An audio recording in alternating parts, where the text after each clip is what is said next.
Rinpoche, monks, nuns, and dear friends,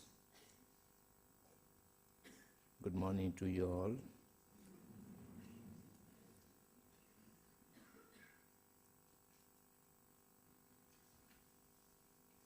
I was under the misnotion that I thought today is 28th of August, that Tuesday. Actually today is 29th, and I just reminded. So it's good we are now nearing to a conclusion of the course.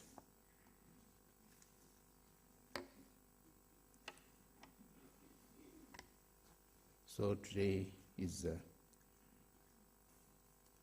just one day before the conclusion.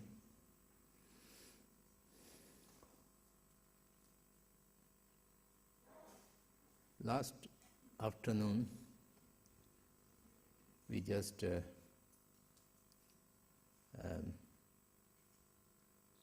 stopped in the mid of responding to a question. So now I'll continue to complete that question, responding to that question.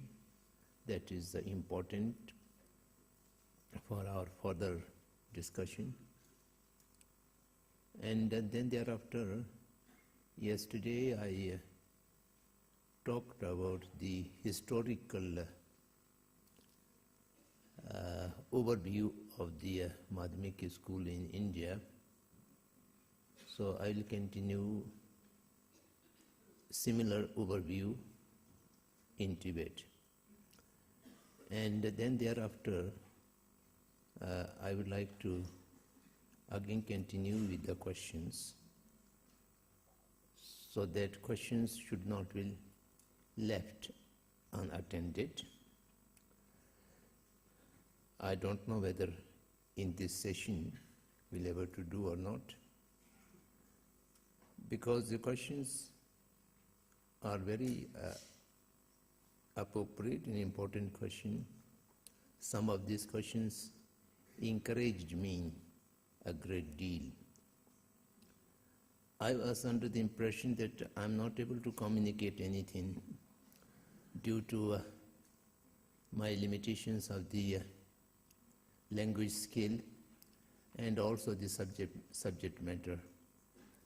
But when I look in the questions, they really catch my words and then formulated, articulate very nicely questions to a very subtle positions. So that means I'm communicating something. But I cannot generalize the standard of the questioners to all the audience, but among the audience there are people who really able to catch the words and then analyze it in a right perspective. So therefore, I should give more weightage and more value to those questions.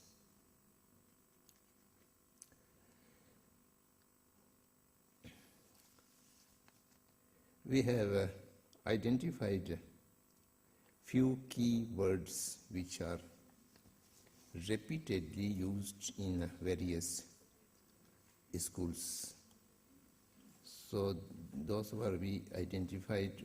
The first is Dimbar Tupa, Satya Siddh or Satya Sata, which we agreed to use the English term truly established.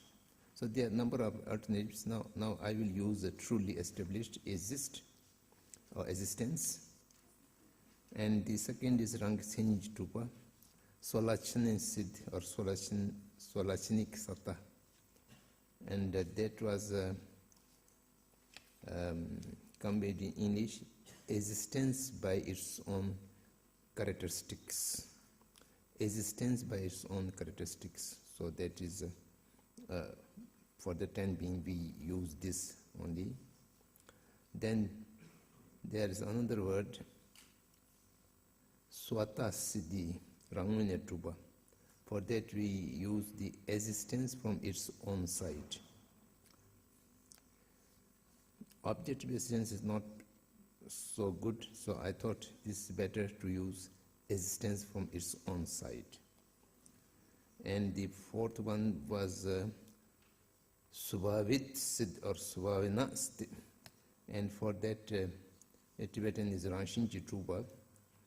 And that we use the inherent existence. It is short one, so inherent existence is used for the Subhavit Siddh Ranshinji Tuba. So these four terms are important, particularly in the Madhumita schools. Then the fifth, which we did not use yesterday, but now it will have to use from today onwards when talking about the Madhumita school. That is Bihar Sata. Bihar Sata means Tibetan Thanye or Thanye Yuba. For that, the proposed English word is nominally existence or conventionally existence. Nominally existence or conventionally. So I think I will use nominally existence. Nominally existence means existent which does not have existence from its own nature, its own characteristic, a truly established or inherent existence. All the four words which are to be negated, and then thereafter how the things do exist. They exist nominally or conventionally. So as I was mentioning yesterday, that the first one, truly established existence, this is for example, the Vivashiks and Sotrantiks, they always say whatever is exist, it should be exist truly established way. And if something is do not exist in a truly established way, then it should be considered non-existence. So this is two lower schools position. Then for this world, when it comes to the Vijnanavad, the Vijnanavad differentiates in two groups. They say the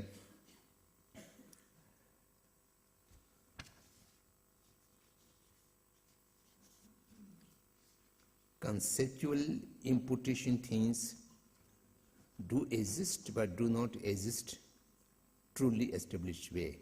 They are not within the category of truly established way. They do not exist in that way.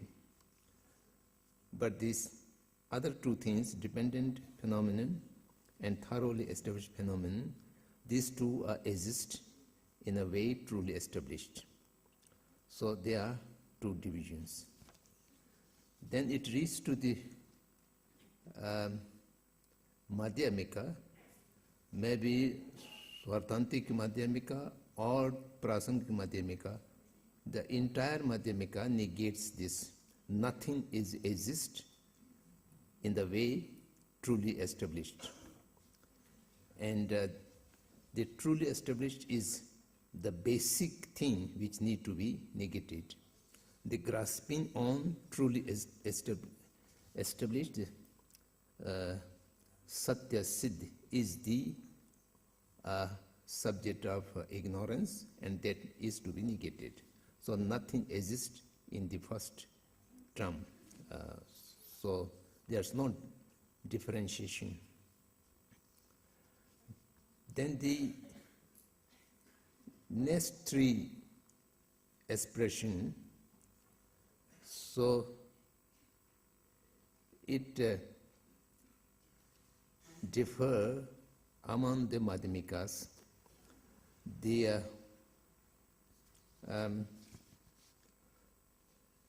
Swatantra Madhyamika says exists by its own characteristics and existence from its own side, inherent existence. All these are not to be negated. Whatever exists, it may be compound thing or uncompound thing, whatever exists, the thing is considered to be exist, that need to be exist by its own characteristic, it needs to be exist by its own side, that needs to be exist inherently. So why the Swatantric Madhyamika says this? They still believe that if something exists, then it need to be verifiable, recognizable when it's searched in an analytical way. Something is searched in an analytical way. If you do not find which is to be appointed, then that should consider to be no existence. But only the Prasangik is a such a school. They says no, nothing exists from its own characteristic, nothing exists from its own side, nothing exists inherently, but they exist just nominally. The name and the mind designate it, and a simple designation is the way how things exist interdependently. If the things exist by its own characteristic, then it will not be interdependent in nature, nor it is exists inherently or by its own side. All this will contradict the nature of interdependent origination or nature of interdependent existence. So this is the Prasangik Madhyamik view. So hopefully I explained this 4 or 5 different kinds of terminology which need today and tomorrow for talking about the Madhumita School position. So having said that, I will postpone the other questions. So yesterday we make a general survey of Madhyamika School's development and its division in India after Nagarjuna. Nagarjuna wrote the 6 great treatises, which was commented by Arya Dev through his few articles and also the Chaturshatak. So these 2 acharyas are considered to be the undivided Madhyamikas or the parental Madhyamikas. Then thereafter Buddha Palit make a commentary on the Madhyamikarika. Then at that commentary he come to light the position of Prasangik Madhyamikas, and which was very severely criticized by Baba Vivek. And again, the Baba Vivek has established the school of Swatantric Madhyamika, and thereafter the Chandrakirti re-established the Baba Vivek's position and so forth. Then thereafter, 3rd generation, 4th generation, 5th generation scholars, how they appeared, up to Abhyankar Gupta, Ratnakar Shant and Depankar Shirjan, so on and so forth. So thereafter then in India, no any notable scholar appeared because Buddhism was disappeared from India. So when Buddhism reached to Tibet, the Tibet chose to have, as far as philosophy is concerned, only Madhumita School. Day before, I referred to a sentence of Kontan Tembe Dumi, who sarcastically remarked that the Tibetans are habitually reaching for the highest one, so therefore everybody claims they are to be Madhyamikas. This was, in a way, he said it jokingly. Otherwise, when Buddhism established in Tibet, the basic teacher was Shantarachit and Guru Padmasambhava. Shantarachit belongs to Swatantik Madhyamika, and he was the author of the Madhyamika Alankar, and one of the most important treatises for the Swatantik Madhyamika. And Padmasambhava, there's no literary reference, but all his teachings appears to be belonging to Prasangika Madhyamika. Although he did not give much public teaching, he gave historic teaching to a selected audience. Then the first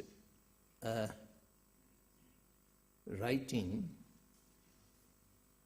by Tibetan people, by the Tibetan scholars, I think as far as we could find, is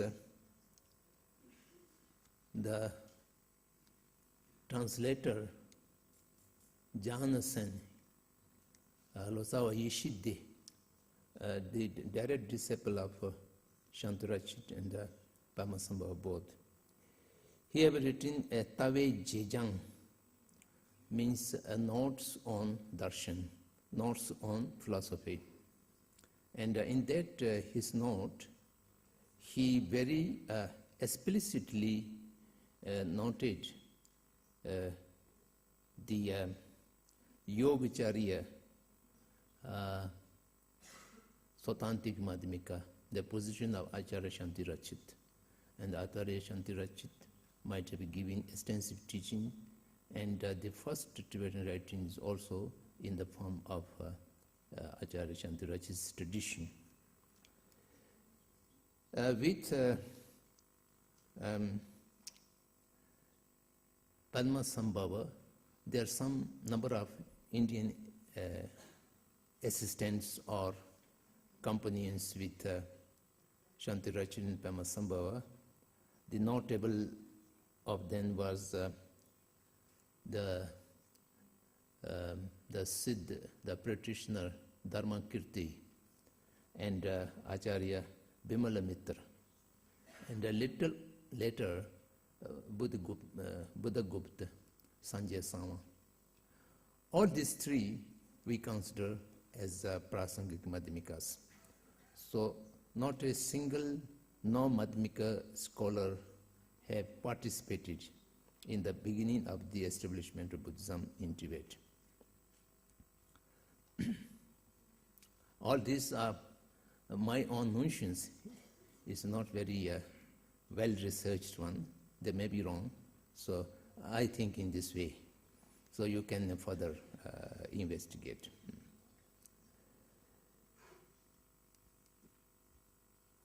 Then, at that time, the king has issued a decree, the Vinaya will be only Mula Sarvasvadin tradition, which is Acharya Shantiraj to belong. And no other Vinaya Nikayas will be separate in Tibet. And no other than Madhumita philosophy, the other philosophies shall not be adopted or practiced. So this was a kind of advice from the king, a degree of advice the king. So I think that was one of the important decisions taken by early acharyas and kings, so that the entire Sangha community remain integrated, because they all belong to only one Nikaya.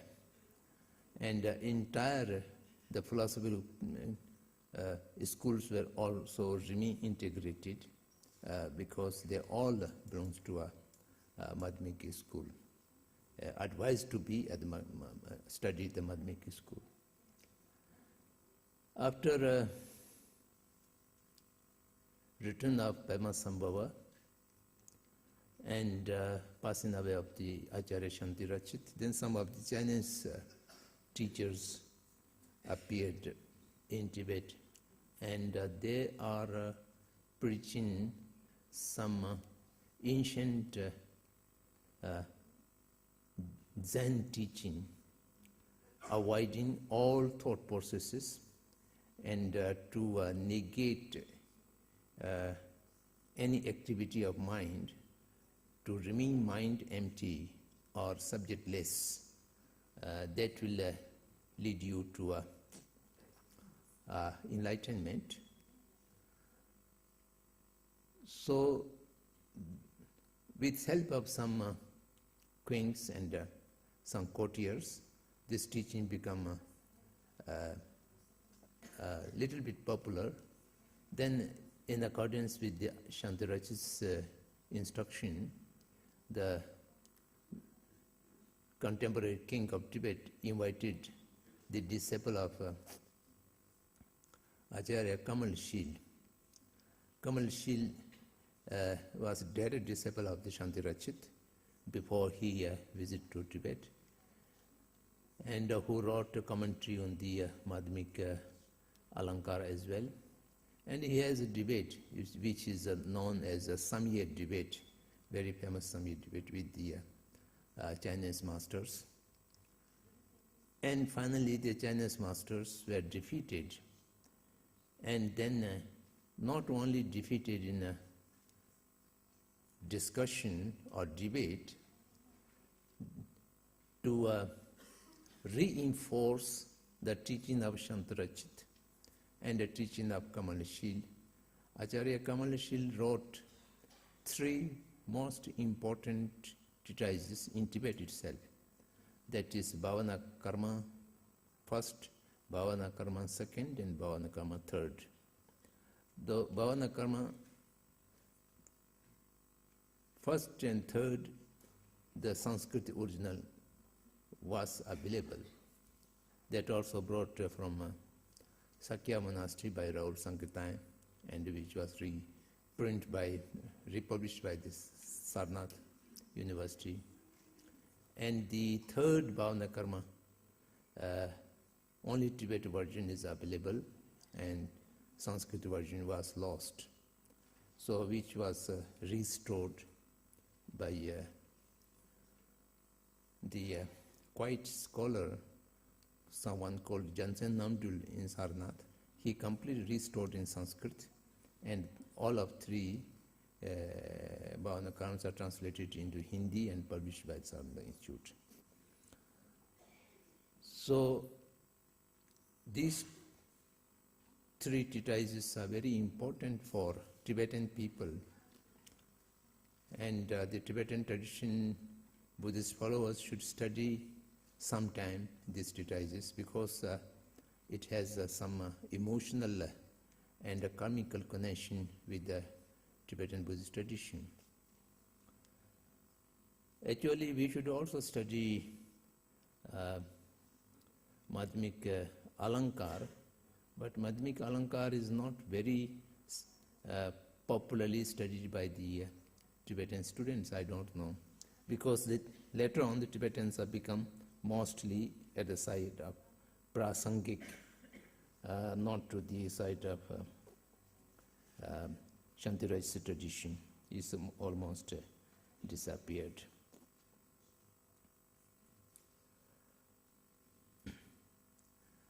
And it also appears to me that few Vijnanavad scholars from India did visit in the early period of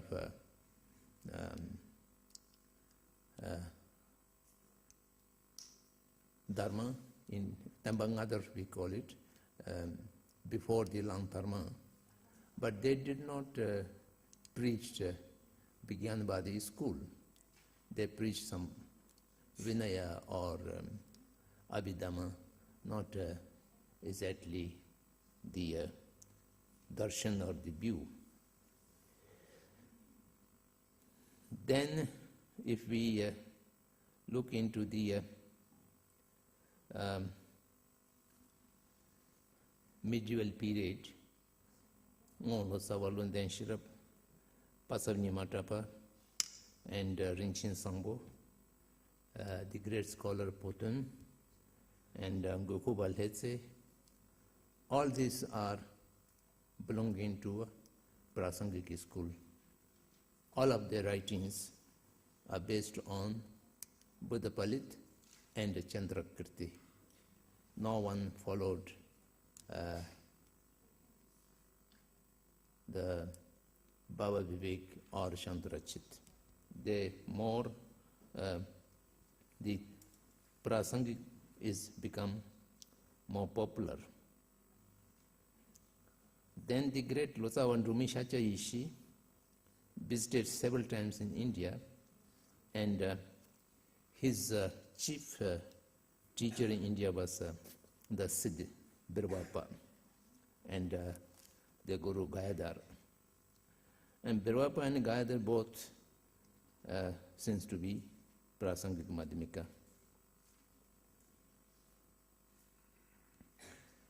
Then coming to Sacha Pandit. Sacha Pandit is not very explicitly arguing Chandrakirti and not agreeing with the Baba Vivek and Shantarachit. But if we read his treatises carefully, he also seems to be at the side of Chandrakirti and the Prasangika schools. Then later in the Sacha tradition, the great scholar Jisun Rindawa, Shunuludri, Rindawa have written commentary on, very extensive commentary on Madhumika Avatar of the Chandrakirti.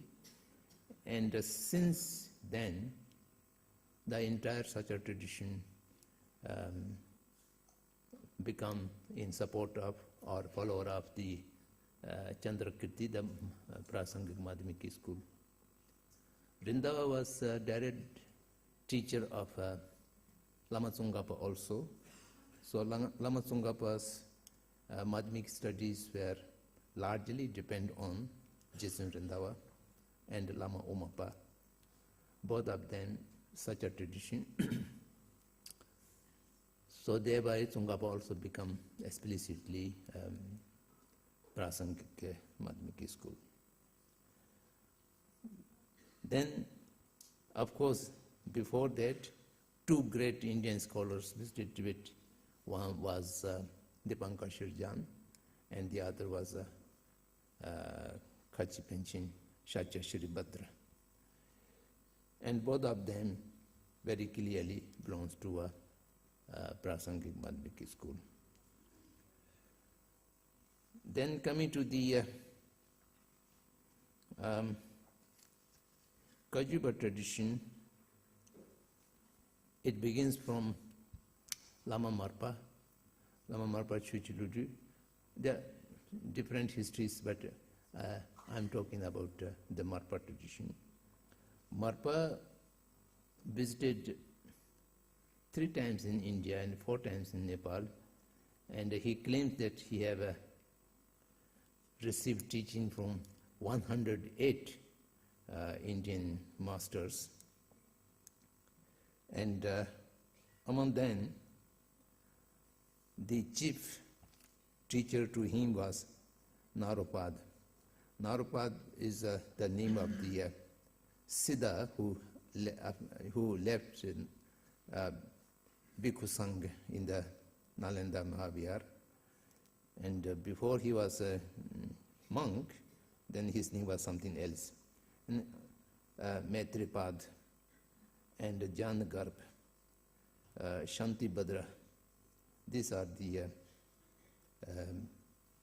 chief teachers, masters to Marpa Chuchiludu.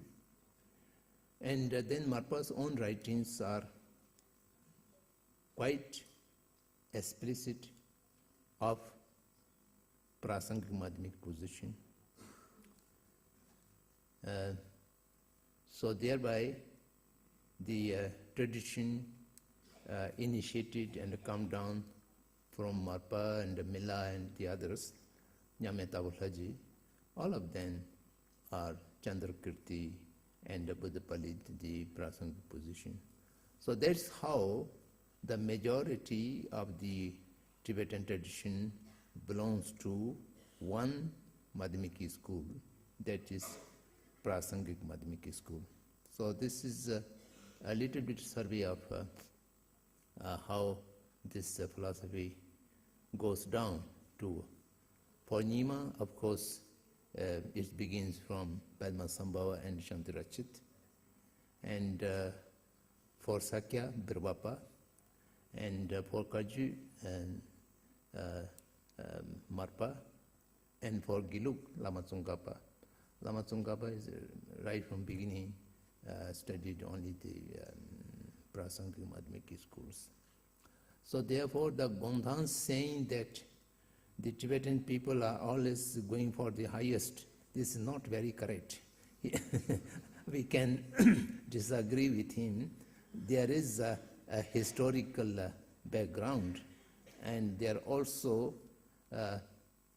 reasons why the Tibetan Buddhist people did not enter into Vijnanabad or the Sautantik or Vivashiki schools.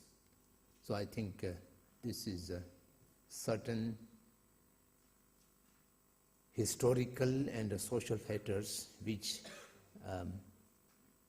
facilitated the Tibetan people, and which also, and then it is also due to the great teachers, the great Indian teachers who have choose to visit Tibet and who have choose to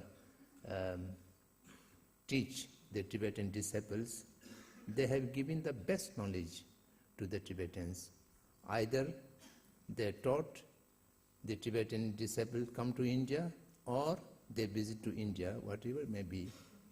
I think the ancient Indian acharyas has a great soft corner for the Tibetan disciples.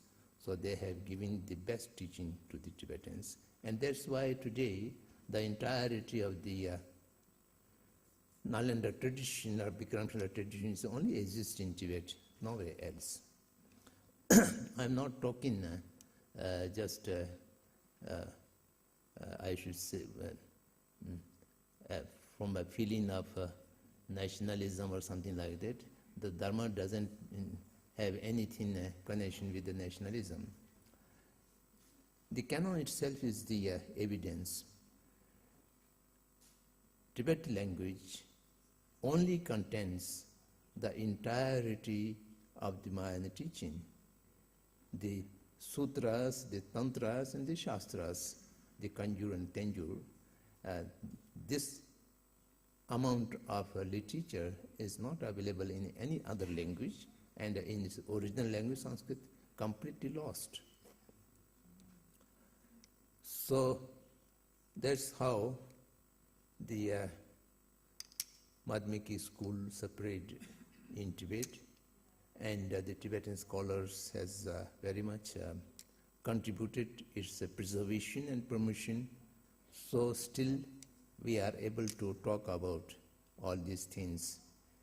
Even today, the Tibet is not in a good position, but as far as tradition of Dharma is concerned, it is very much survived in free countries.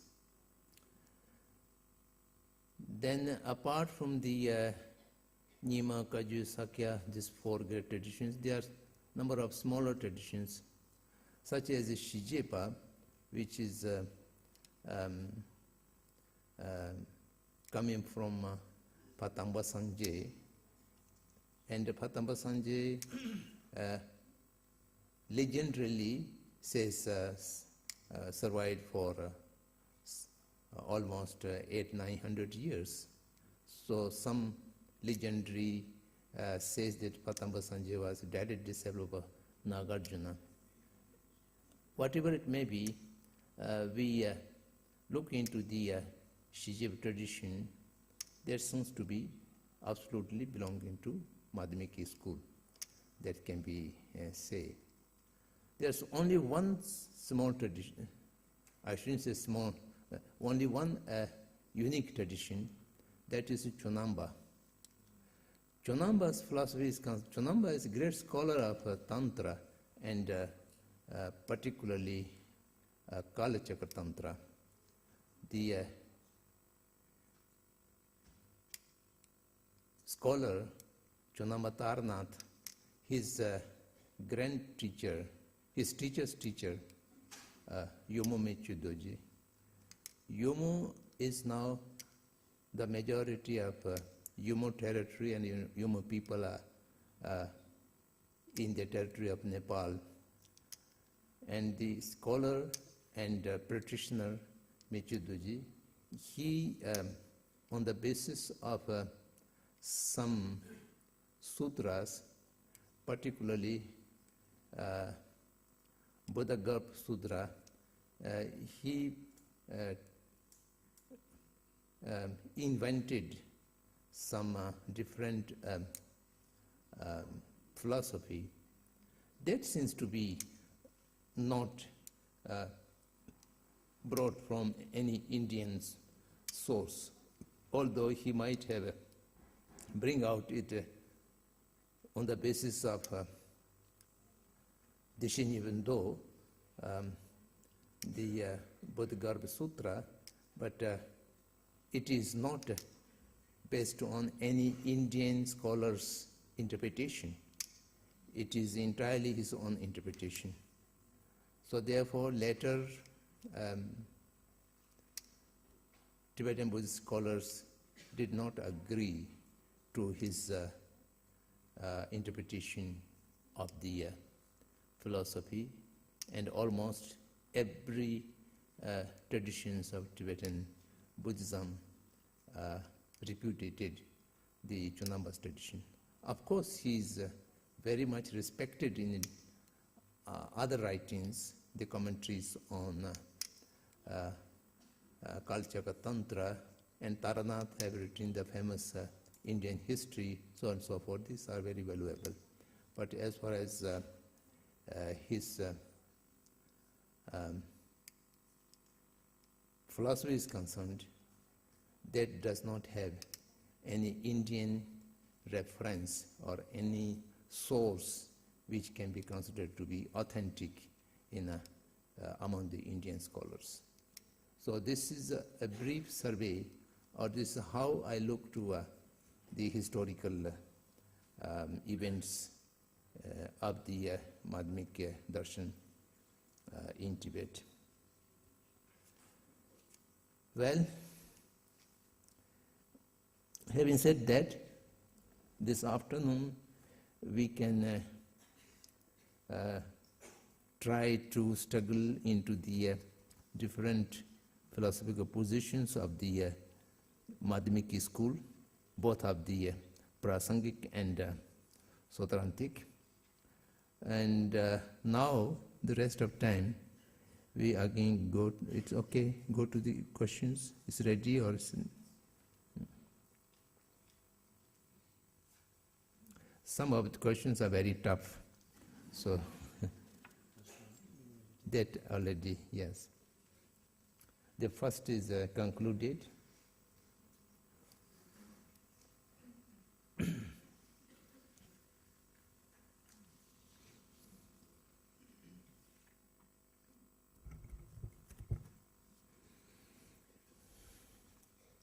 I understood, maybe wrongly, that the Chittamatra consider external phenomena as the product of the mind. To me, this statement seems to say that consciousness produces matter. However, 2 days ago, in the answer to the question about mind and brain, it was argued that matter cannot produce consciousness because they are of a different nature. Could Rinpoche explain why this argument does not apply here too? Or could Rinpoche correct me if there is something that I have misunderstood?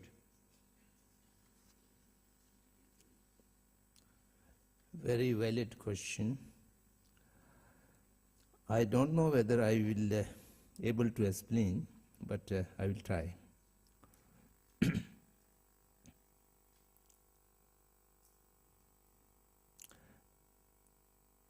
It is not the position of Vijnanavads or Chittamatrata that external phenomenon are product of mind.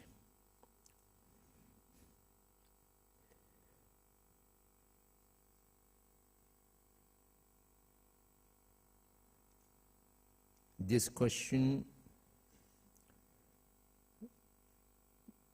does not fit exactly in the Chittamatrata's position.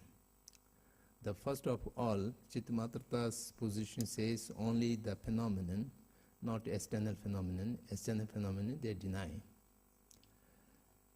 And they do not say the phenomena are product of mind. It was my fault, perhaps I was not able to explain properly when I talking about Chittamatrata. What Chittamatrata says, the phenomenon and the mind, both are product of the karmic seeds. So they came into being spontaneously.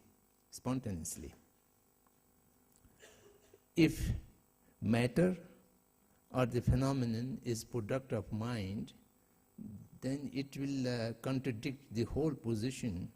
Then mind should come first, and then thereon mind products the phenomenon. Then their position of the same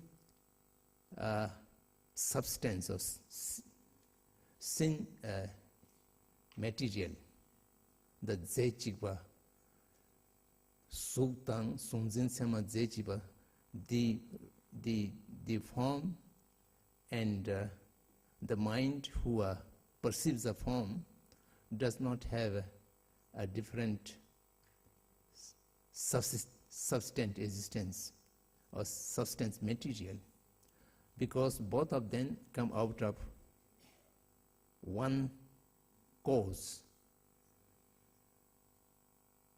So, therefore, it is not the Chittamatrata's position that phenomena are product of mind. Phenomena are same material of mind or sin production of the cause of mind, and it will disintegrate along with the mind Trupata, Diva, Zechipa, we use to use this tense.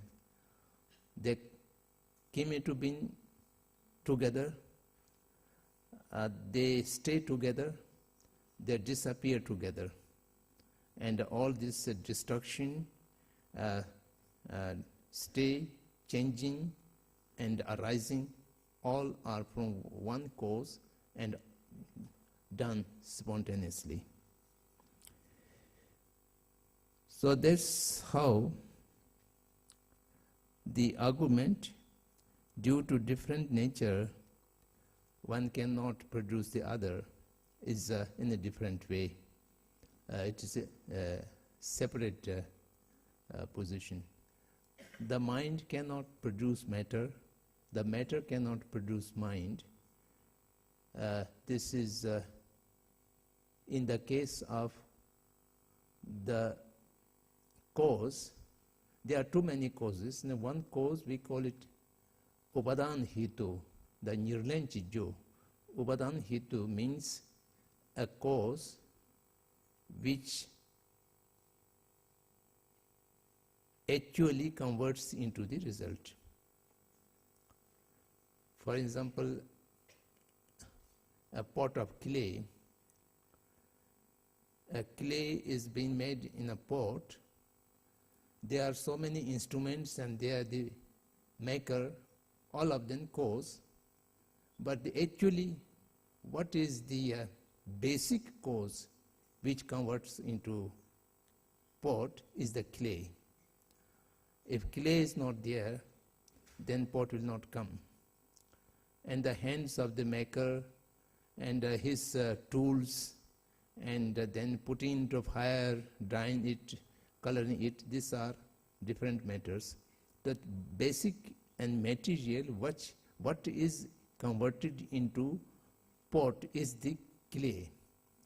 And similarly, a mind need such principal cause which can convert into the present mind. So therefore a mind should go ahead. So this is how the Chandrakirti try to argue. So I think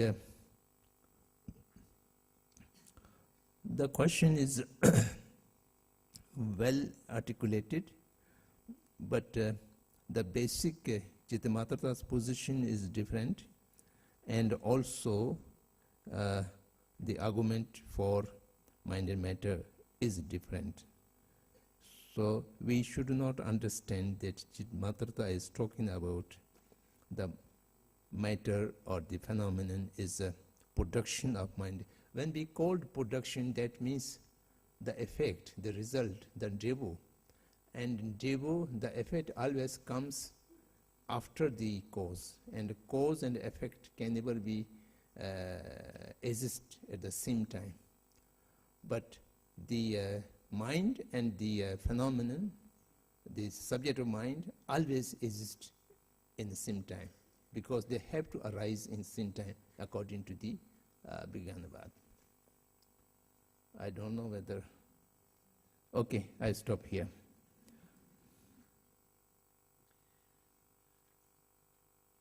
Rinpoche mentioned that the philosophical view of the Chittamatra school is relevant when practicing Vajrayana. Could Rinpoche perhaps say a little bit more about this? I cannot say much more because it is Vajrayana talking about. Vajrayana is not to be told.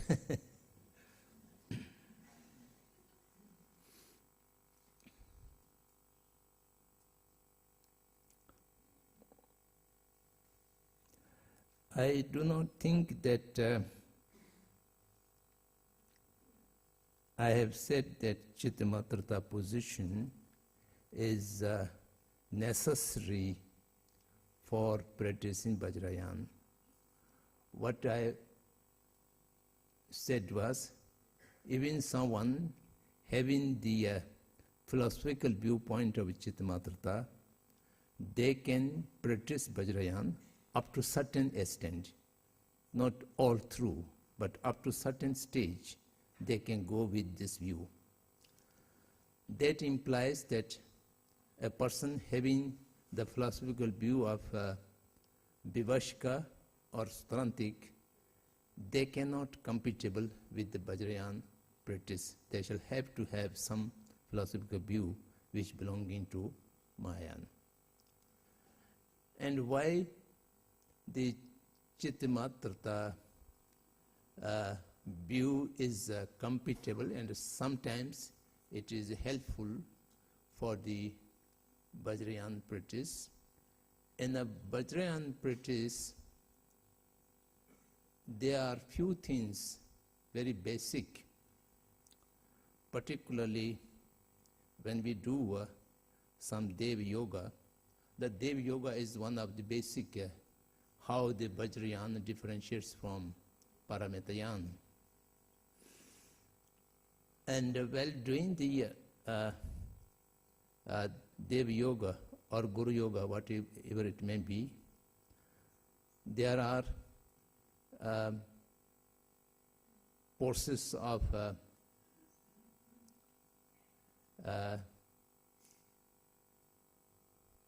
I don't know what is the English word. Do you have any word? Chirim, Utpatkaram? Or generation stage, yeah. In the generation stage, you have to generate the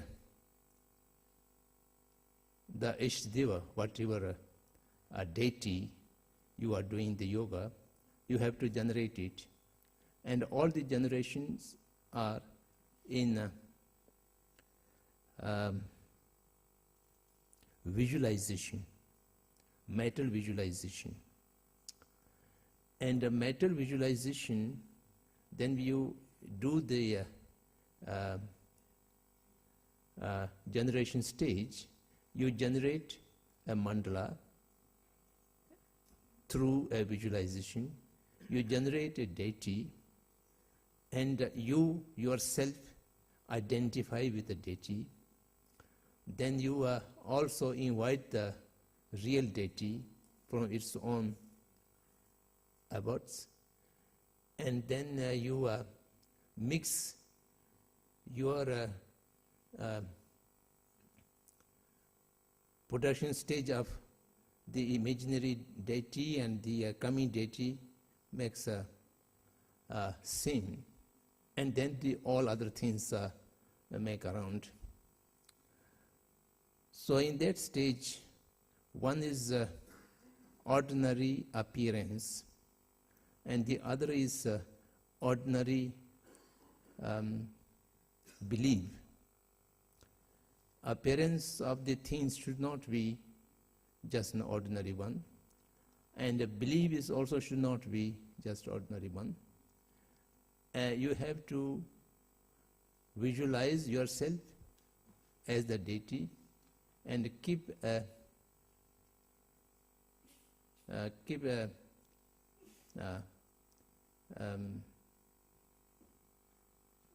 grasping mind that I am the deity,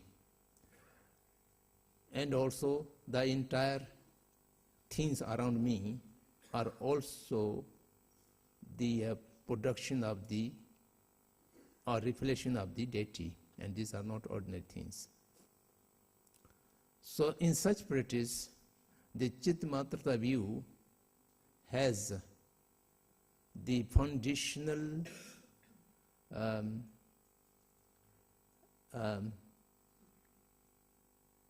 way of looking.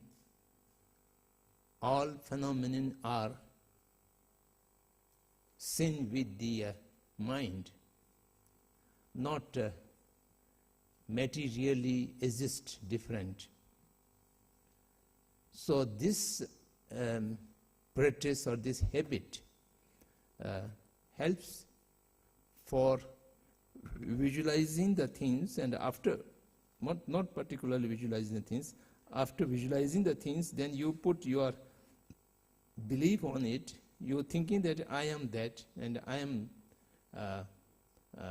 not separate from the deity of which I am practicing.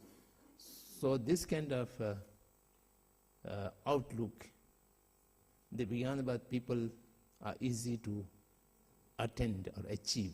So this is why the teachers says, I don't know experientially because I'm not a practitioner. I think that's enough.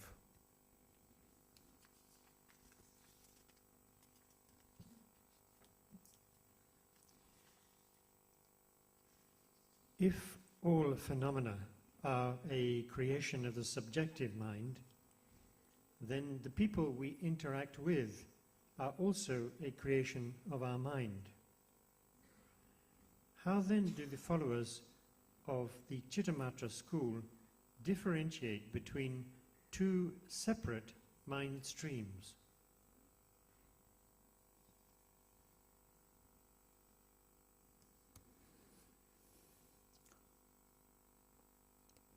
This question is not a new question. This question exists at the time of Dharmakirti. Well, Dharmakirti written Chittamatra treatises, and many his opponents argued that then you cannot establish a two separate person, and all person will become one or the same, because you interact, you have minds of looking the other person. Then for that you have to written the separate treatise Ju Shen Tuba. Ju Shen Tuba means how the separate person exists. I do not remember the Sanskrit name at the moment, but it is one of the 7 treatises written by him. So in that he very extensively argued how it is different from the phenomena which are come with the mind. Here again, I would like to say that phenomena are a creation of subjective mind. The phenomena are creation of the cause which created the subjective mind. We have to say exactly like this.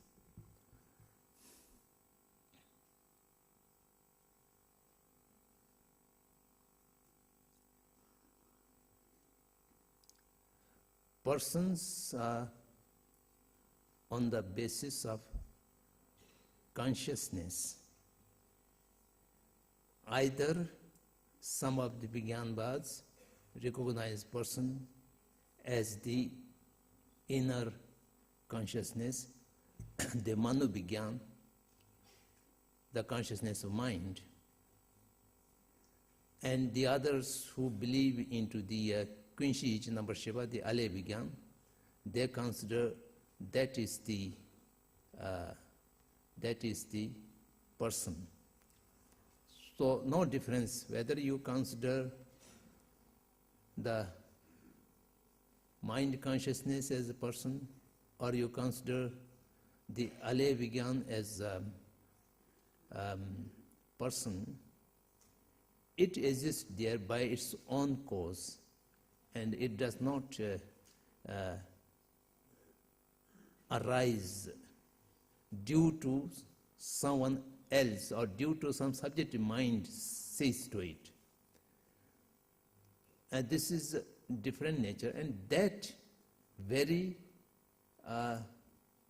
thing, the consciousness, it is not a matter, it is not a phenomenon, it's not an external thing, it is mind itself. Whether you put it into the inner consciousness, the mental consciousness, or the Ale Vijnan, whatever it may be, both of them are a nature of mind, not separate from the mind. So it is not a result of a separate mind to perceive it, and due to that perception, the person is arise. This is not the case. Person do exist independently by its own cause and by its own conditions.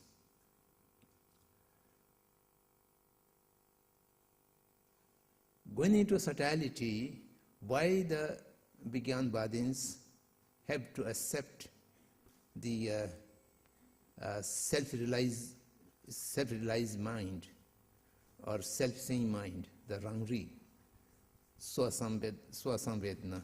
What we have coined the word yesterday, Swasamvedana,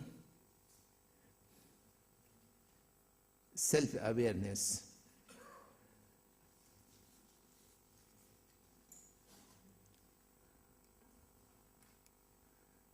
The argument that if your perceived mind or your thought, your perceived mind is not perceived by your own mind coming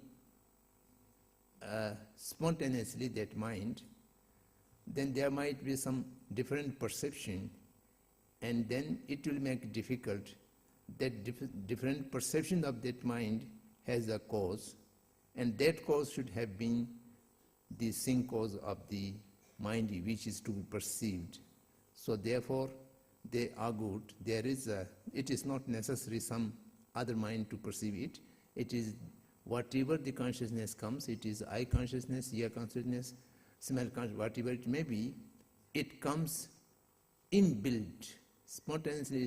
With that, a consciousness arises, that is the Swasamvedana. Swasamvedana is also to encounter the similar argument or similar question put by you. So phenomenon, how to arise the phenomenon, how to arise consciousness, this is a two different field. And to arise in the consciousness, which not necessarily accompanied by arising a phenomenon. A consciousness can remain its own without any subject, without any accompanying anything. The majority of thought realm, which we discussed before, are belonging to in that category. So therefore, the perceptual mind arises with a subjective mind. Then the subject and the mind arises by one cause. That is the seed put on your mind by some very powerful karmic force. So this goes like that.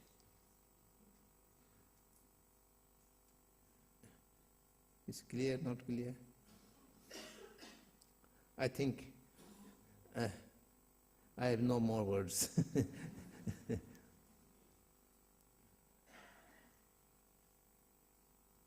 Next. It's finished? One more. One more, okay. Yesterday there are a few more, but okay. We have learned that our actions, good or bad, are stored as a seed in our mind stream, which will lead to a result when these circumstances arise. Could Rinpoche explain how we can purify karma through confession? How does this work?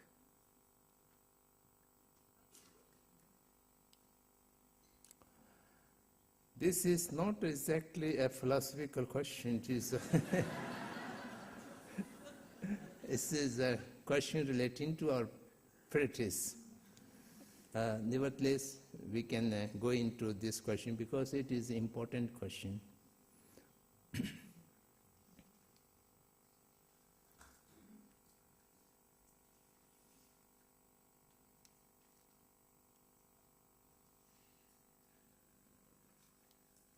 I hope everybody knows about the theory of karma, and it may be repetitive if you know already, but I will go a little bit into this business.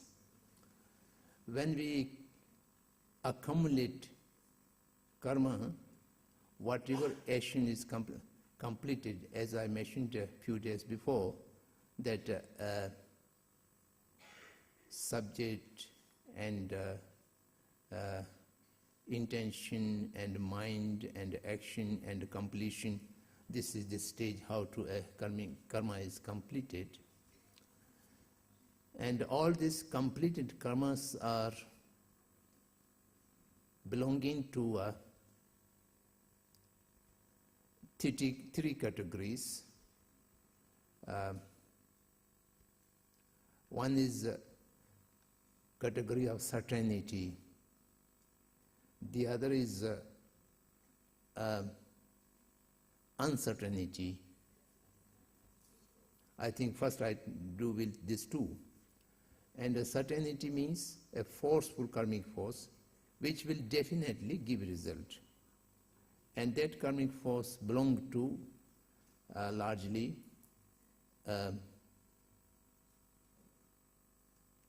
positive karmic force or negative karmic force, kushala, akushala, dikva or giva. And these karmic force are certain karmic force because it is definitely will have a result. Without result, it cannot disappear. And the second category, uncertain mangivile, uncertain karmic force is weak karmic force, and which are mostly belonging to neither positive nor negative. And this karmic force might give a result or might not give a result, or it may be joined to some other karmic force for helping to give a result, or it may disappear in the long period of time. So then coming back to the certainty of certainty of karmic force also go into three categories. The positive karmic force, the negative karmic force, kushal, akushal, then miyuele, the unchangeable karmic force. The positive and the negative, most of them belonging to, when we divide it into the three dhatus, three realms, the present in which we are living is a kama realm, and there is a rupa realm and arupa realm. So concentrative mind and meditation on certain object which achieves the shamatha, and then thereafter samadhi, and the samadhis are belonging to first samadhi, second samadhi, third samadhi and fourth samadhi, and the first arupa and second arupa, so on and so forth. So this kind of samadhi, when you achieved, then there's no way to waste it. You shall have to reborn either in a rupa realm or in the arupa realm. As much period your concentration or your meditative mind has pushed for.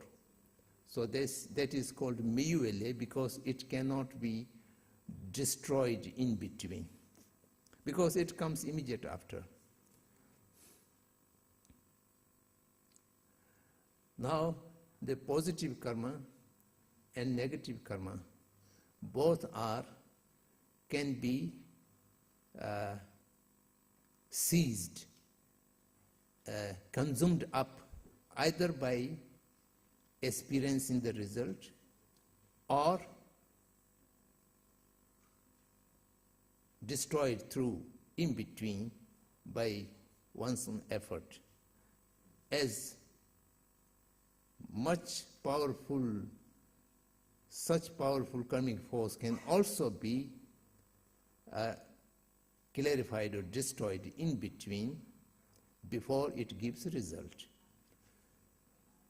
So this is sometimes we use call, it's a positive quality of any karma, positive quality of the negative karma, and the negative quality of the positive karma, because they can be destroyed or they can be lost in between without getting the result. For example, you have a lot of positive karmic force. You lost them due to anger. Anger is one of the force which destroys lot of positive karma which are not properly dedicated for Buddha nature. So therefore, whenever you accumulate a positive karma, then the teacher says the dedication is very, very important. Immediately you should do it, dedicate for all sentient beings or for Buddhahood. By dedication, this kind of thing, or by sealing then the mind of realizing the shunyata. The doer, the karma, and the subject of doing all these are in the nature of shunya, the shunyata, or the ultimate truth. By this kind of dedication, then the positive karma become permanent. It will not lost or destroyed in between. The negative karma, which need to be resulted you in reborning in the lower realms or suffering a great deal of great time, can also be what we use purify through confession. I don't think purify is the appropriate word. A karma cannot be purified. A karma can be destroyed or can be resulted. So through confession, we destroy the negative karmas. Buddha gave a teaching which called Four Power Sutra.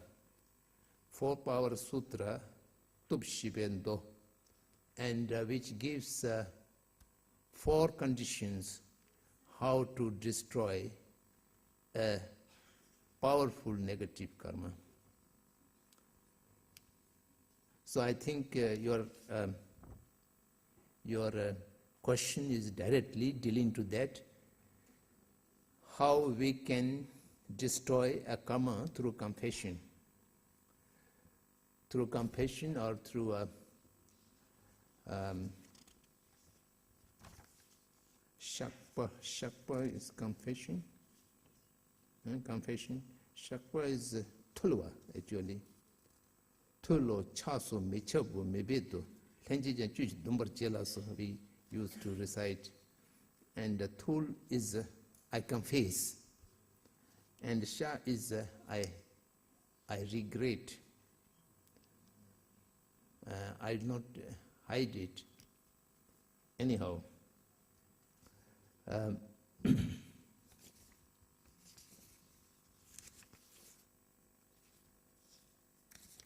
So how to do that? That is a very crucial question, and the Buddha gave such detailed things in his sutra. So I will try to briefly mention this. If you have 4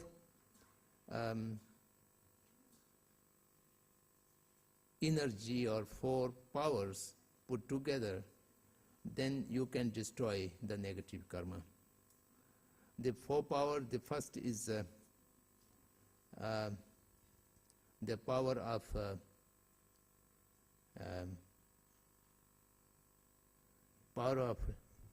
depending, or something on which you can depend.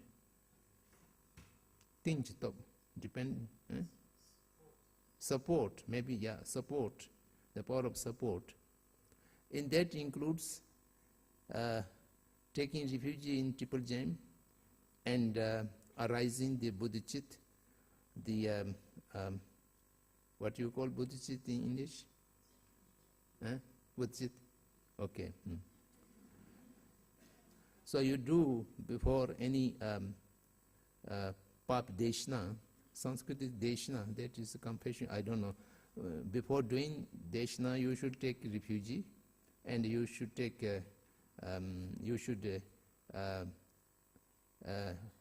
produce, arise the bodhicitta in your mind. And this too makes the first condition. You can do a powerful confession. And the second is, we call it number Sunjimbetop. The number Sunjimbetop is difficult to translate. What it means, the sense of repent, jupa, regret, or repentancy, something like, yes. I have done a great wrong thing, I am very much regret. So the powerful regret feeling for a negative karma is the second condition. And the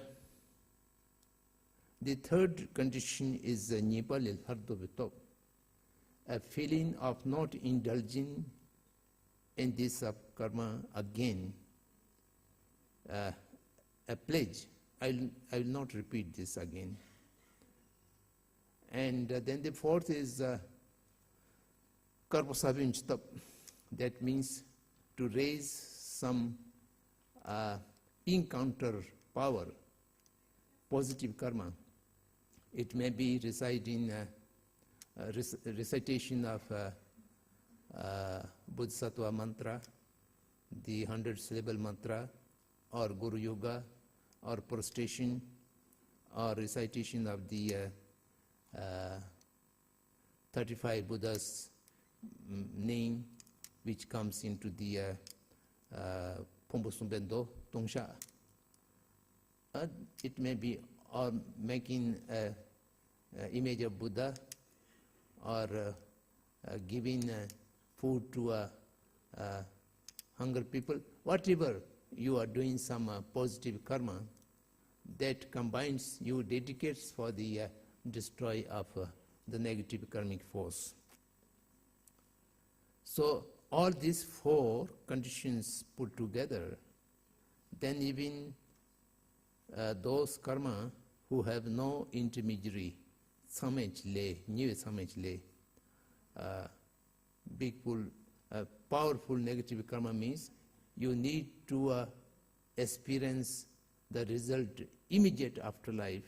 There's no intermediate life. So this, for example, killing of one's own father or mother, or killing of arahant, or something like that. This kind of great sin, great negative karma can also be destroyed if you do. Not immediately, but you shall have to do it for substantive time till you have the signs of clearing the debris of all negative karmic force. So the confession should accompany these 4 necessary, what I should call 4 necessary conditions. You have a support right from beginning by taking refuge into Triple Gem, and arising a bodhicitta in your mind, then you have a very strong regretness and a very strong pledge to not indulging again, and then accumulating a powerful positive karmic force. So these four things come together, then you can destroy, you can consume the negative karmic force without getting its results.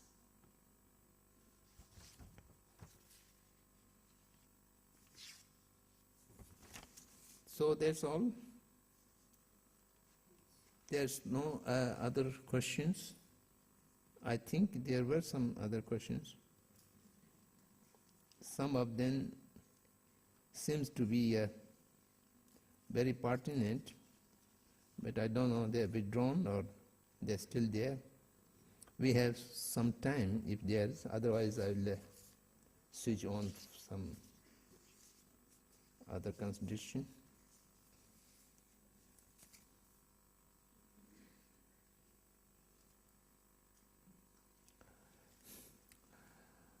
The practice of these four conditions for destroying the negative karmic force is, you will find everywhere in the various Ngundo teachings or Lerabling teachings and whatsoever it may be. But the source, all these teachings, where it comes from the Buddha's own words, that is the sutra, the Four-Power Sutra, which is translated into Tibet, and it finds in Tibetan canon. And apart from that, some of the tantras also talking about this. So this is a very commonly practiced and commonly known. Then most of the Guru Puja Yuga, we do the seven stages of puja. So in the 7 stages of puja, one is the confession of the negative karmic force.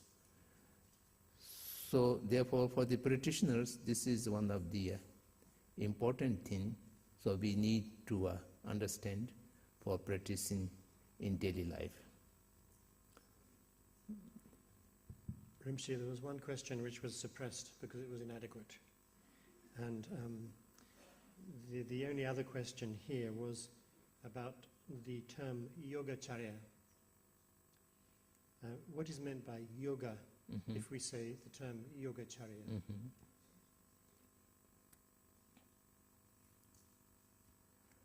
The Vijnanavadin school used to give the examples of phenomena of not separate than the mind. They give the examples of the yoga practice of shamatha and vipassana.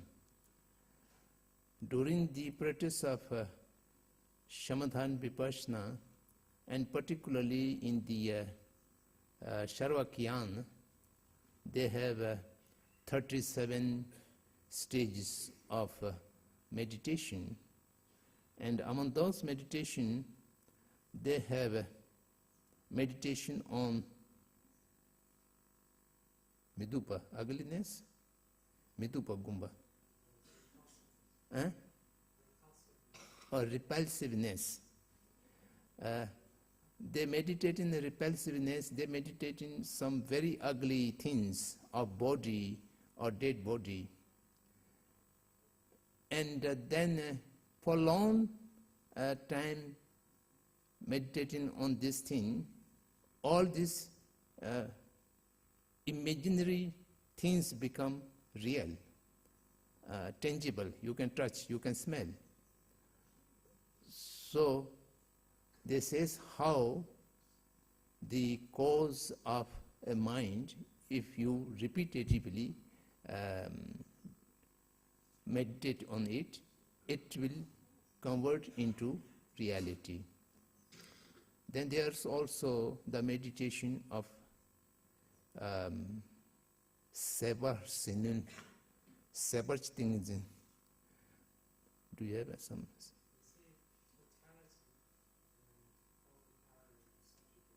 Oh, totality, yeah, maybe. And somebody is meditating on sever things. That means 4 elements can be subject or object of that meditation. And the meditation on fire, they can create the real fire. And the meditation on water, then create the real water. So these are putting in example how the mind is alone a substance, not need of any outside object. So then, therefore, in the beginning, somebody might have called them as a yogacharya, and they are very much talking about yoga. Otherwise, it has not much relevance. The names are in beginning comes to a particular thing, then it goes with it. In Tibetan, someone may be need Tashi, he may be all Tami Shiva.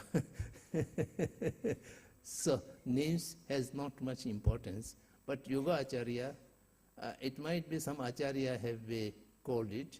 It is not very important name. The Chit Matrata is more important dealing with their philosophy. Vijnanavad, that is also directly dealing. The Yoga Acharya is, it does not mean that the Vijnanavadins are doing more yoga practice. What I am saying now is one of the explanations given by a Tibetan scholar, Changcha Rinpoche Doji. Apart from that, I have not seen it Indian source. There might be Indian source also. I never thought about why they called Yogacharya. But Chancha give this explanation, what I am told now. I am telling you now. Finish.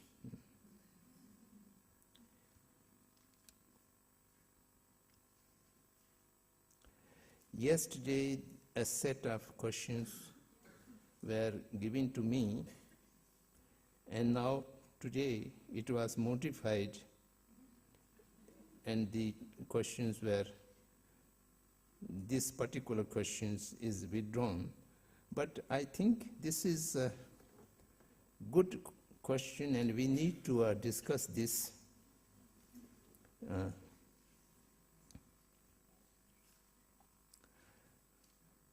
Unerring perception.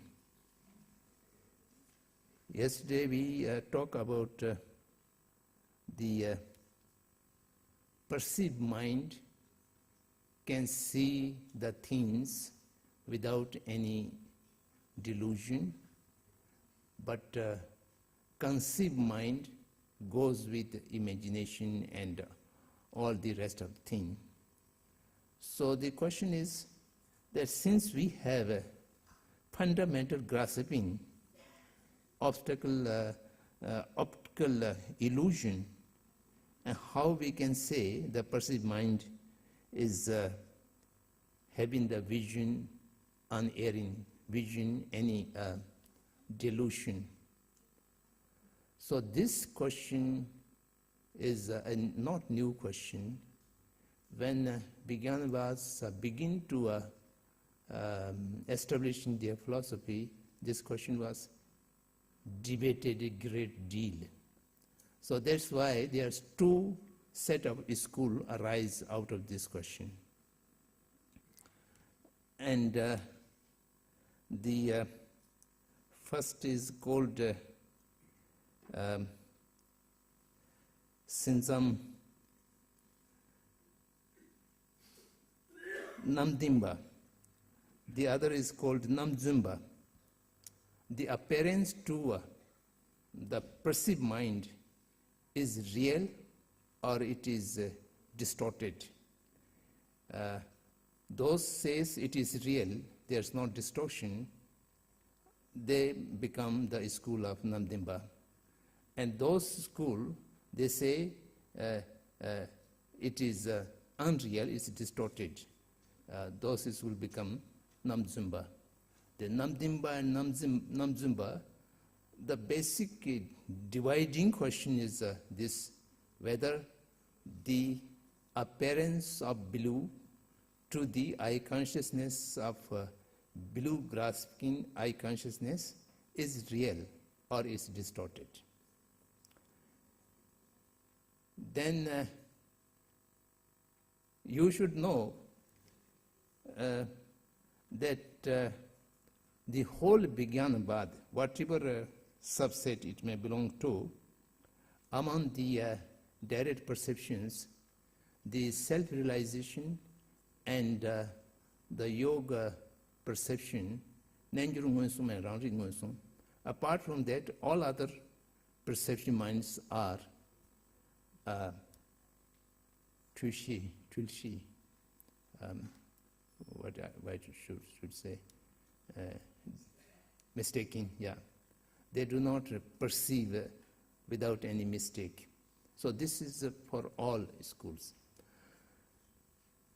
Now, mistake does not mean it mixed up with the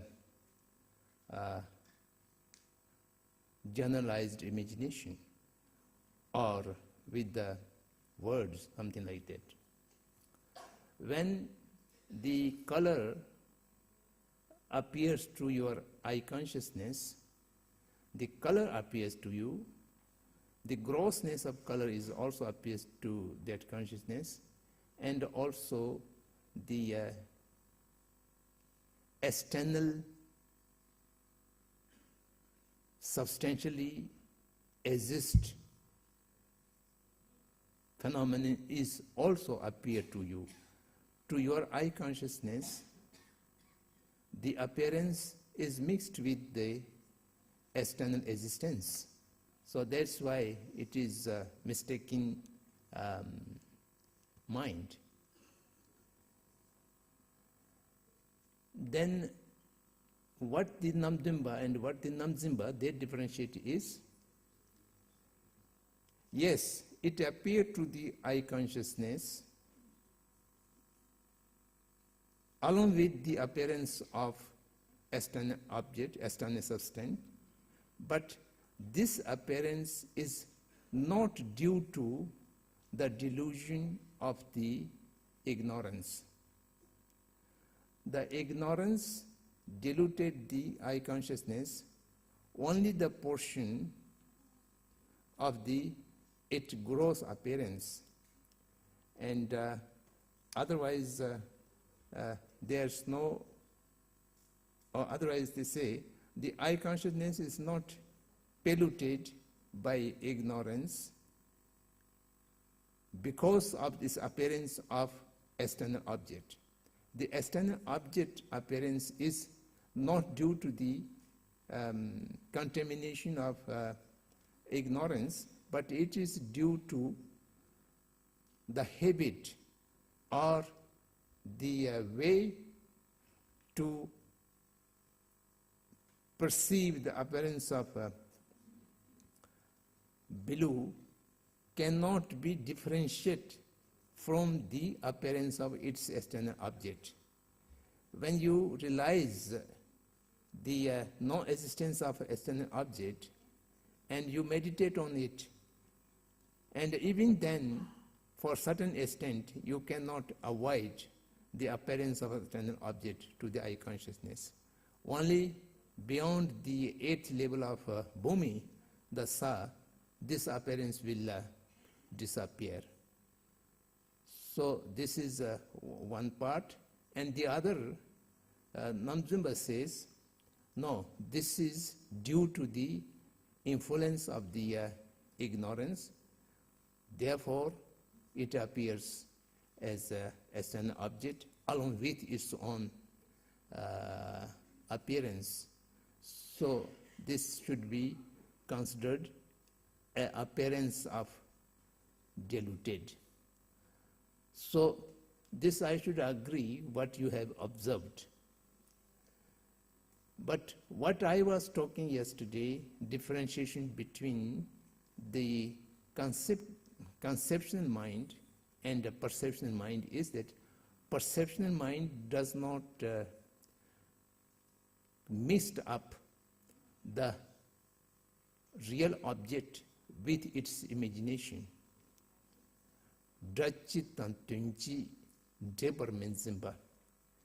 The generalized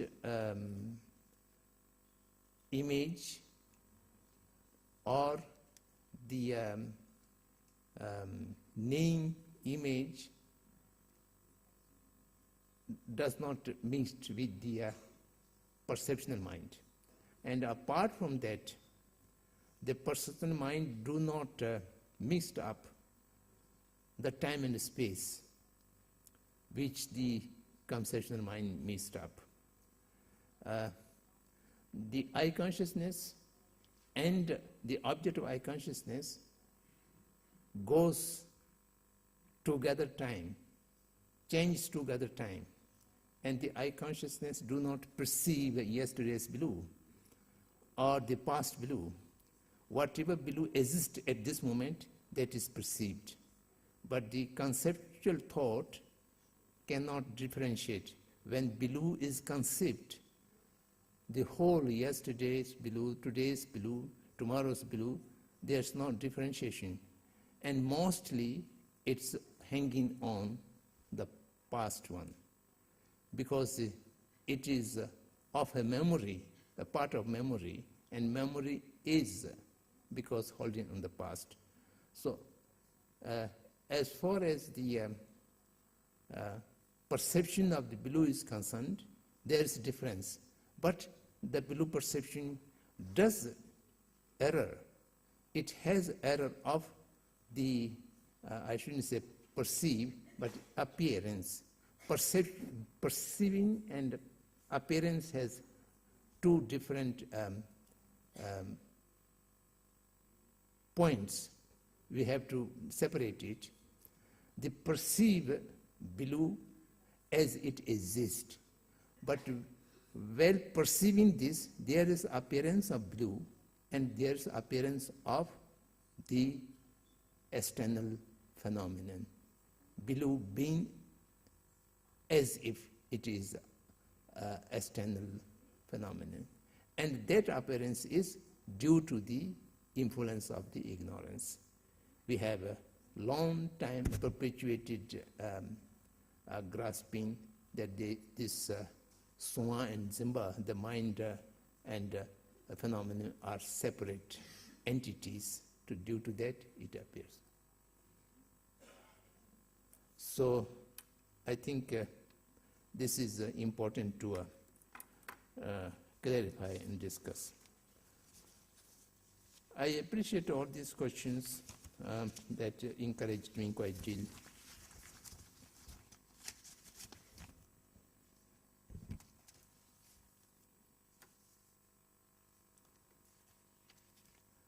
So now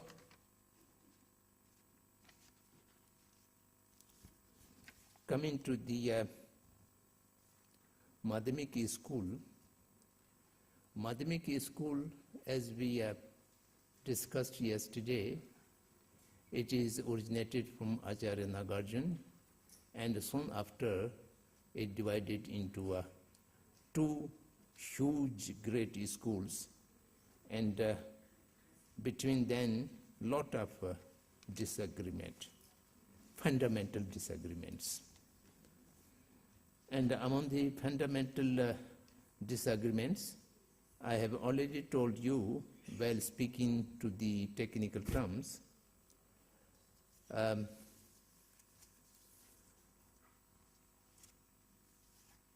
the Baba Vivek School says all the existing things they do exist by its own characteristics. They do exist by its own sight. They do exist inherently. And if anyone negates existence of any of these three, then it negates the existence itself, and it goes into the what I should call the nihilism, and one of the ends. So only to be negated is the existence in truly established Dimbartuba. Truly established is the subject of illusion, and that need to be negated. Negation of truly existing, truly established existing, is the shunyata, is the ultimate truth, and is the object of meditation of all the path holders. So they do differentiate this, and the Prasangic school think all the four are synonym. Truly established existence, existence through one's own characteristics, from one's own side, or inherent existence, there's no difference. All of them combine the simony.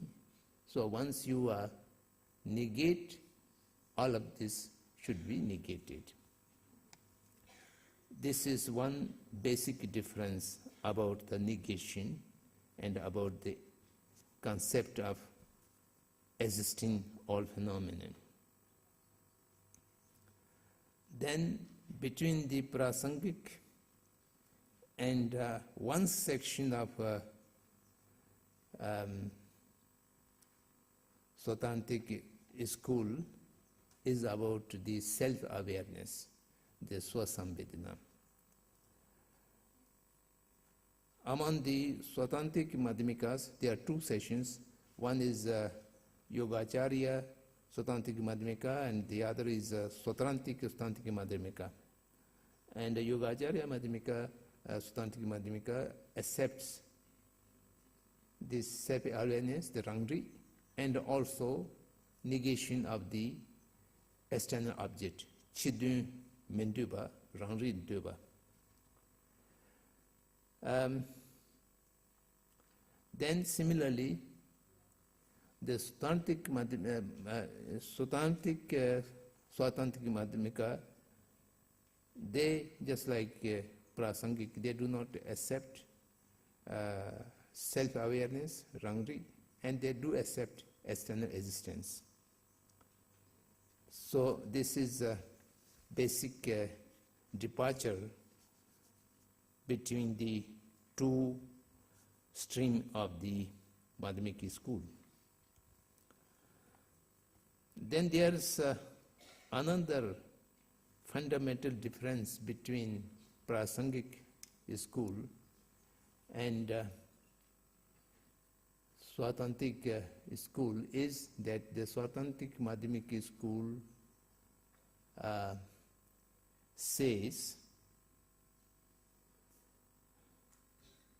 there is a difference between the selflessness of person and the selflessness of phenomenon. The selflessness of person is common, the concept of Vijnanabad, Swatantric or Vipashka schools. The negation of self-sufficient self, that is the selflessness of the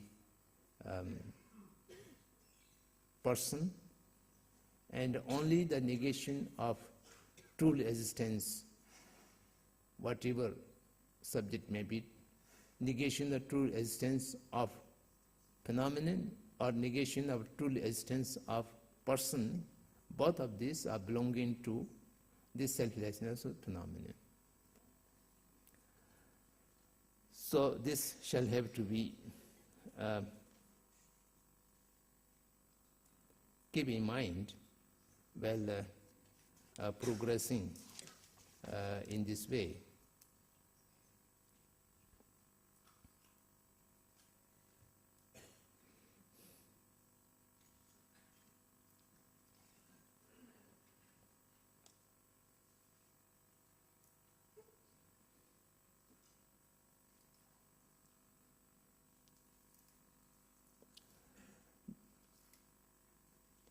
Then, of course, both three division, there is no difference for accepting the ultimate yan is one. The people who are pursuing the Sharvakyan, reaching up to the Arahanthood or reaching up to the Pratik Buddha, they may remain in that state for a number of aeons or for a number of time, but ultimately they will awake and they will enter into the Bodhisattva yan, and finally they will able to achieve the Buddhahood. So it is different from both of the lower schools and some section of the begun by the school. And I think this is one of the very important position taken by Mahayana people, and which makes a huge difference.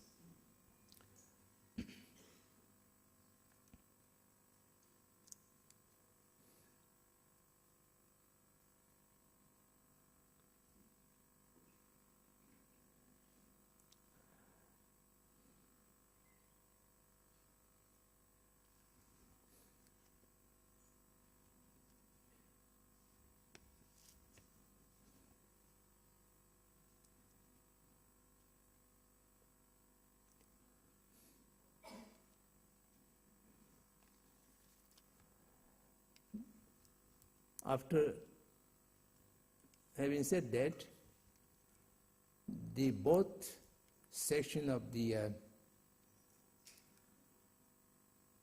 Swartantika Madhumita considers two levels of selflessness of a person. One gross level and the other is subtle level.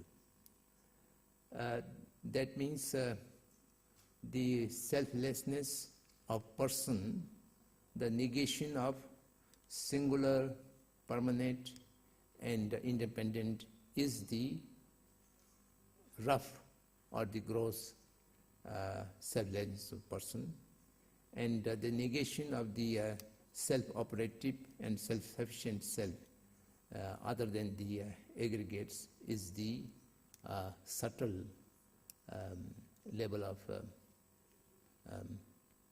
this. Then one unique feature is the Yogacharya Swatantik Madhumita School, not only the selflessness of the self, but selflessness of the phenomenon, they also differentiate two levels, one gross level and one subtle level. That is difficult for to digest, because they do not, since they are similar to Yogacharya, they negate the external existence. So therefore, the negation of external existence, the mind and the subject are of same nature. This is a gross level of selflessness with Dharma. And of course, then the negation of true existence is the subtle selflessness with Dharma. and by this way, they make the Pratik Buddhists and the Arahants different. The Arahants only meditate on selflessness with self, and they do not meditate on the negation of external object. And the Pratik Buddhists do meditate on the negation of the